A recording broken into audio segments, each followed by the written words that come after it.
Isa pong nakakagulat na post mula kay Crypto Bitlord, isa sa mga kilalang personalidad dito sa mundo ng crypto, ang umagaw ng pansin ng mga investors.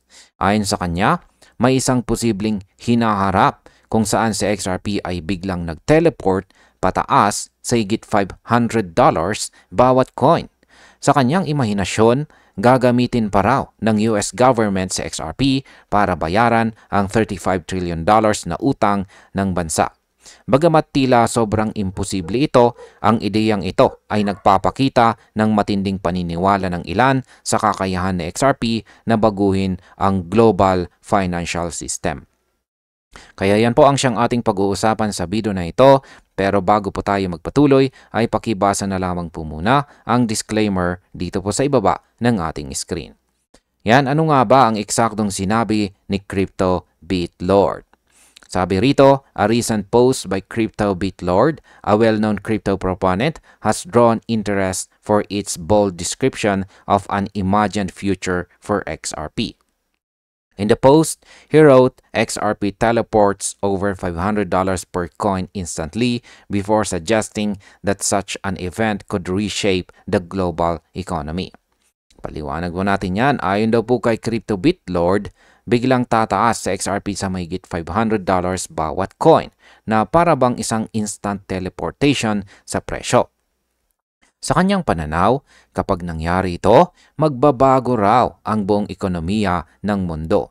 Sa ganitong senaryo, si XRP ay magiging pangunahing tulay sa bagong anyo ng global finance. Bagamat mukhang katahang isip, maraming XRP holders ang natuwa dahil nakikita nila ito bilang simbolo ng posibilidad at pag-asa sa crypto market. Pagdating po sa market impact, kapag may ganitong klase ng hype, kahit speculative lamang, karaniwang nagkakaroon po ng short-term pump dahil sa excitement ng mga traders na gustong sumabay sa momentum. Ngayon ay paano po niya inilarawan ang $35 trillion debt scenario? Sabi rito, he goes on to envision that the US presidential administration uses the digital asset to pay off its $35 trillion debt, placing Ripple and XRP at the center of a redesigned financial system. Yan, sa kanyang imahinasyon daw, ay ginamit raw ng US government itong si XRP upang mabayaran ang kabuuang utang nitong $35 trillion. Dito, inilagay po ni Crypto Bitlord si Ripple at saka si XRP bilang sentro ng bagong financial system ng mundo. Ang ibig pong sabihin nito sa kanyang pananaw ay magiging opisyal na bahagi na ng national strategy ang paggamit kay XRP bilang pambayad o panustos sa malalaking obligasyong pinansyal. Ang market impact po dito ay ang ganitong ideya, kahit hindi pa totoo, ay nagbibigay po ng matinding bullish sentiment sa market dahil pinapakita po nito ang potensyal na XRP bilang global settlement asset. Ngayon ay posible bang maging realidad ang ganitong ideya? Sabi rito ay the scenario presents an extreme and hypothetical version of XRP's potential influence on global finance. While speculative, it reflects the strong belief among some in the cryptocurrency community that XRP could transform international monetary systems. Ayan, aminado po si Ginong Bitlord na ito ay hypothetical lamang, ngunit nagpapakita ito ng tiwala ng community sa kakayahan ni XRP. Sa mundo po ng crypto, marami talagang naniniwala na si XRP ang susunod na malaking tagapagbago ng global financial system.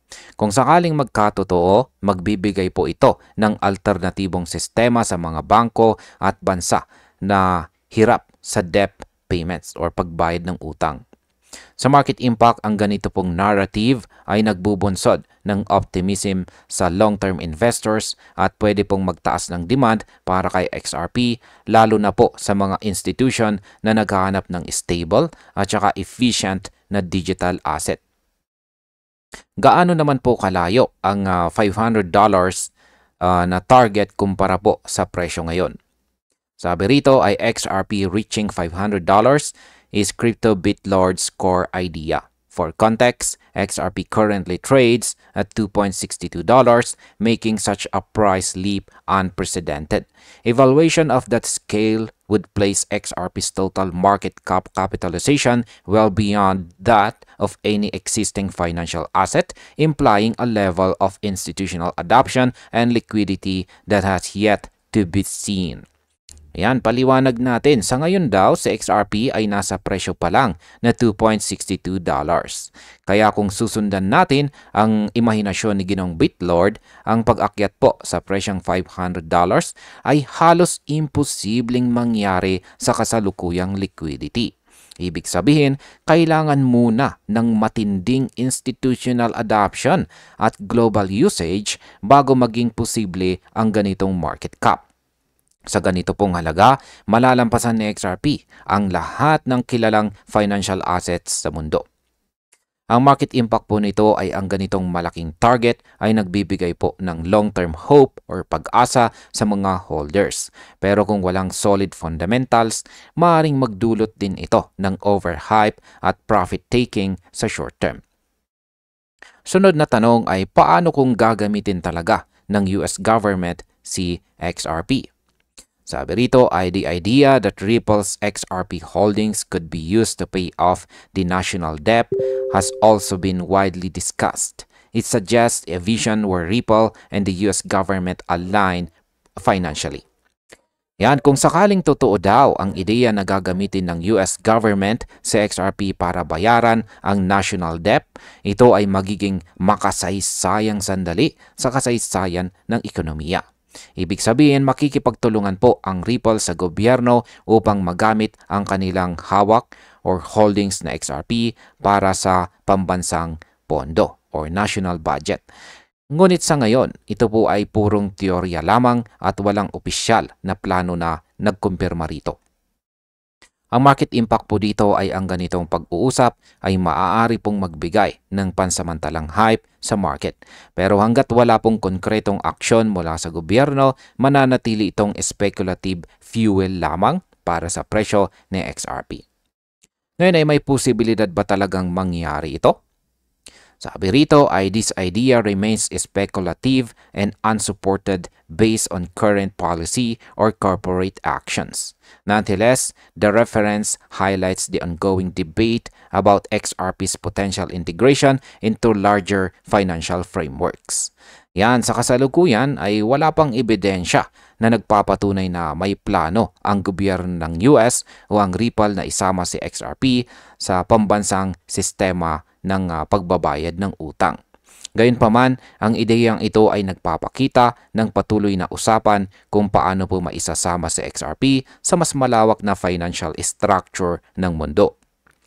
Habang lumalawak po ang paggamit ng blockchain, hindi imposibleng maging bahagi sa XRP ng global settlement framework sa hinaharap. Sa market impact, kapag nagkaroon po ng kahit maliit na indikasyon ng ganitong partnership, maaaring magresulta po ito sa sudden price spike dahil sa institutional speculation. Ano naman po ang lugar ni XRP sa hinaharap ng financial system? Sabi rito, Crypto BitLord's statement places Ripple and XRP at the center of everything, implying that the company's XRP-powered technology could serve as the foundation for a new financial infrastructure. Ripple's real-world efforts focus on facilitating faster and cheaper cross-border payments through its blockchain technology and partnerships with financial institutions. Yan, ayon po kay BitLord, si Ripple at si XRP daw ang magiging sentro ng lahat sa bagong sistema po ng pera. Pero kung titignan po natin, totoo namang malayo na ang narating ni Ripple sa mga project nitong nagpapabilis ng cross-border payments. Sa pamamagitan po ng blockchain technology, mas mura at mas mabilis ang transaction kumpara sa traditional system ng mga bangko. Sa market impact, ang patuloy po na paglawak ng partnerships ni Ripple ay pwede pong magbigay ng stable long-term growth para kay XRP at magpatibay po sa kanyang position bilang leading global payment token. At bilang panghuling katanungan ay ano naman ang sinasabi ng community tungkol sa mga early holders ng XRP? Sabi po rito, while the company has made progress in building global payment corridors, the concept of it managing debt relief or national assets remains theoretical for now. The post also concludes with the phrase, early holders are now upper-class elite humanoids. Ayan, ulitin natin. Early holders are now upper-class elite humanoids, expressing what XRP success could mean for its earliest investors. Ayan. Sinabi daw po ni BitLord sa pagtatapos ng kanyang post na ang mga early holders ni XRP ay magiging parang upper-class elite humanoids. Sa madaling salita, naniniwala siyang ang mga unang naniniwala at pumasok kay XRP ang magiging pinakamayaman kapag tuluyang sumabog ang presyo. Ang linyang ito ay nagbigay po ng halo-halong reaksyon kung saan ay may mga natuwa at may mga tumingin dito bilang puro na exaggeration. Sa market impact, ang ganito pong mga pahayag ay kadalasang nagdadala ng hype cycle na pwede pong mag-udyok ng FOMO sa mga bagong traders. At bilang panghuli, ang opinion ko naman tungkol dito ay kung titingnan po nating mabuti, malinaw na ang ideya ni Crypto BitLord dito ay isang matapang na imahinasyon. Hindi po ito base sa aktual na plano ng gobyerno o ng Ripple, ngunit ipinapakita po nito kung gaano kalaki ang tiwala ng community kay XRP.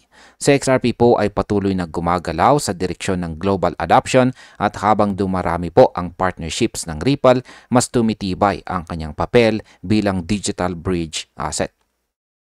Bilang mga traders at investors, maganda po na nananatili tayong positibo ngunit realistic. Ang $500 target ay mukhang malayo pa, ngunit hindi natin dapat isara ang posibilidad ng malaking pag-akyat kung magpapatuloy po ang momentum. Ang pinakamahalaga ay maging handa, mapanuri at matalino po sa bawat galaw sa market. At ayan, hanggang dito na lamang po tayo sa video na ito mga ka-crypto. Maraming salamat sa panonood.